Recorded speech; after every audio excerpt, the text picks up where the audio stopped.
ఆనంది నామధేయస్సు సాతి నక్షత్ర నామధేయస్య. అయ్యా, మీరు అమ్మాయి పేరు తలుచుకుని పూర్ణాహుతిని అగ్నిలో వేయండి. ఓం శ్రీ గణానాన్త్వా గణపతి గుంభవామహే కవిం కవీనాముపమస్సర్వస్తమం. మీరు అమ్మాయి పేరు తలుచుకుని పూర్ణాహుతిని అగ్నిలో వేయండి.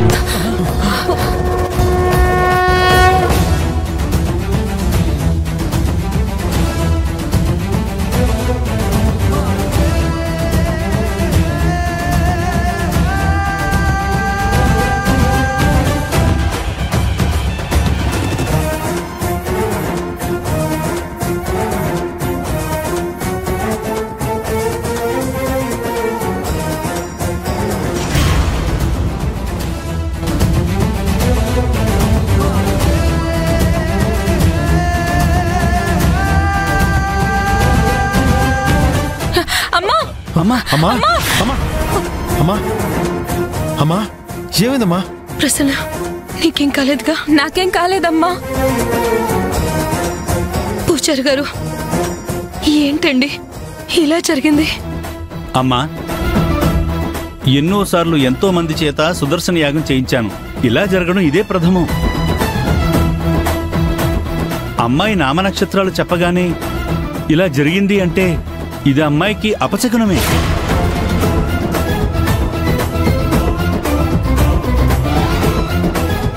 ఏమంటున్నారు పూజారి గారు? అవునమ్మా, ఆ అమ్మాయికి గ్రహాలు అనుకూలించడం లేదు.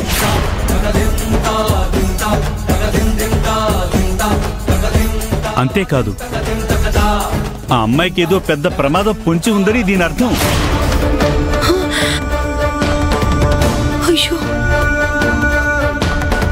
ఇది నేను చెప్తున్నది కాదమ్మా, ఆ శంఖచక్ర గదాధారి శ్రీమన్నారాయణుడే హెచ్చరిస్తున్న మాట. ముందు ఆ అమ్మాయికి ఫోన్ చేసి ఎక్కడుందో ఎలా ఉందో కనుక్కోండి. రే అశ్విన్, ఫోన్ చేయరా, అర్జెంటుగా ఫోన్ చేసి కనుక్కో.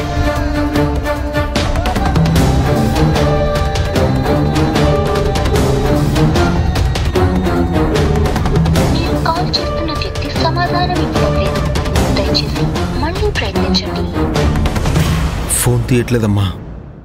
ఇక పూర్ణాహుతి కూడా వద్దమ్మా. ఇంకో మంచి రోజు చూసి ఆ అమ్మాయి కూడా ఉన్నప్పుడు ఈ సుదర్శన హోమం చేద్దాం. మళ్ళీ మళ్ళీ చెబుతున్నానని అనుకోకండి. ఆ అమ్మాయిని చాలా జాగ్రత్తగా ఉండమని చెప్పండి.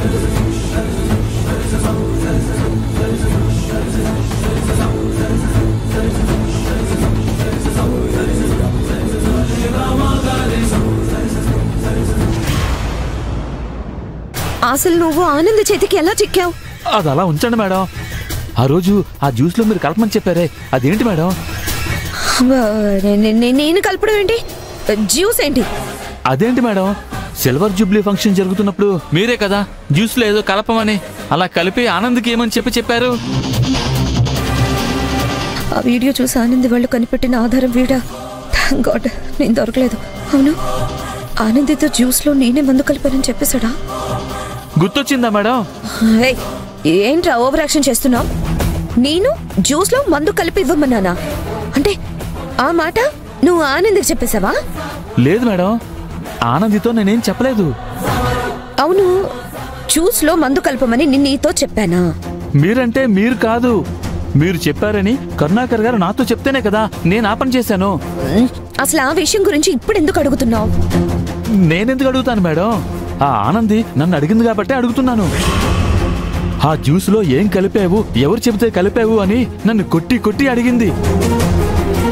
అయ్యో అమ్మమ్మో, అదేం బలం, అదేం కోపం, అదేం కొట్టడం నాయనోయ్.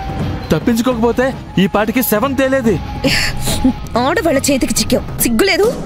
వాళ్ళ ఆడవాళ్ళ కాదు కాదు, ఆడ దయ్యాలు మేడం. నా ఇంటికొచ్చి నన్నే స్కెచ్ చేసి మరీ పట్టుకున్నారు. వాళ్ళు సినిమాలు బాగా చూస్తారనుకుంటా. మొత్తం మీద చావు నుంచి తప్పించుకున్నాను.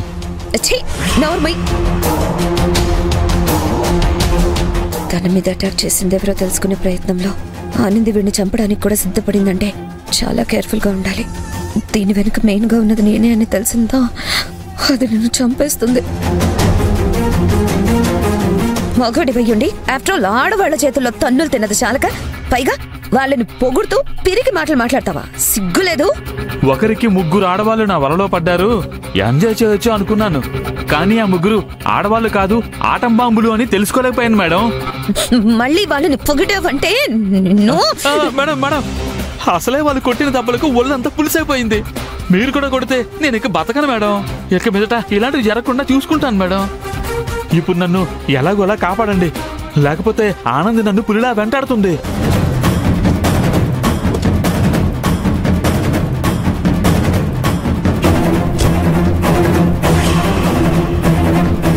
ఈ డబ్బుతో ఎక్కడికి వెళ్తావో ఏం చేస్తావో నాకు తెలీదు. అట్లీస్ట్ ఒక 6 నెలలు నువ్వు బయటికి రాకూడదు. ఆనంది దాని గ్యాంగ్ కంట పడకూడదు. నీ ఫోన్ స్విచ్ ఆఫ్లో ఉండాలి. నాతో ఏదైనా మాట్లాడాలనుకుంటే అది చాలా అర్జెంట్ అయితేనే వేరే కొత్త నెంబర్ నుంచి కాల్ చేయి. అలాగే మేడం. మేడం, నాకు ఒక విషయం అర్థం కావటం లేదు. ఏంటి? ఇంతకీ ఆ జ్యూస్లో ఏదో కలిపారని ఆనంది ఎందుకు అలా కోపంగా అడుగుతోంది? నీ వలన నా జీవితం నాశనం అయిపోయింది అంటుంది. ఆనంద్కి ఏమైంది మేడం? ఆ రోజు ఆనంద్ విషయంలో ఏం జరిగింది? ఏమీ జరగలేదు. చాలా ఏమీ లేకపోతే ఆనంది నన్ను వెతుక్కుంటూ ఎందుకు వస్తుంది? నా మీద భద్రకాయలా ఎందుకు విరుచుకుపడుతుంది? అసలు ఏం జరిగిందో చెప్పండి మేడం. ఏముంటుంది, కొన్నాళ్లుగా ఆనందికి హెల్త్ బాగోడం లేదు. అనుకోకుండా ఆ ఫంక్షన్ వీడియో చూసింది. అందులో జ్యూస్ తాగడం చూసి దానివల్ల తన హెల్త్ అప్సెట్ అయిందనుకుంటుంది. అందుకే నీ కోసం వచ్చి ఉంటుంది. తనకు నేను అర్థమయ్యేలా చెప్తాను. అప్పటి వరకు నువ్వు బయటికి రాకు. నా మాట కాదని బయటకు వచ్చావో ఆనంది నీ ప్రాణం తీస్తుంది. వెళ్ళిపోతాను మేడం. మేడం, నన్ను కాస్త మెయిన్ రోడ్ దాకా తీసుకెళ్తారా? నడు.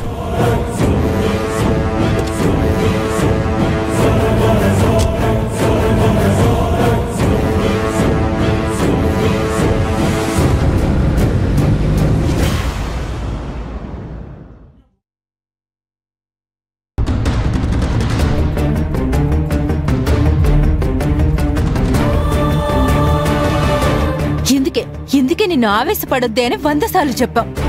మన చేతికి చిక్కినట్టే చిక్కి ఆ విశ్వం పారిపోయాడు. అది కేవలం నీ వల్లే ఆనంది. అవును, నీ కోపాన్ని కాస్త కంట్రోల్ చేసుకున్నానంటే ఈ పాటికి ఆ వెధవ చేత నిజం కక్కించేవాళ్ళం. నిన్ని స్థితికి తెచ్చిన వాణ్ణి కనిపెట్టేవాళ్ళం. అంత కష్టపడినా ప్లాన్ అంతా వేస్ట్ అయిపోయింది. ఊరికే నీదే తప్పు అని నన్ను అనడం కాదు. ఒక్క క్షణం నా వైపు నుంచి ఆలోచించండి.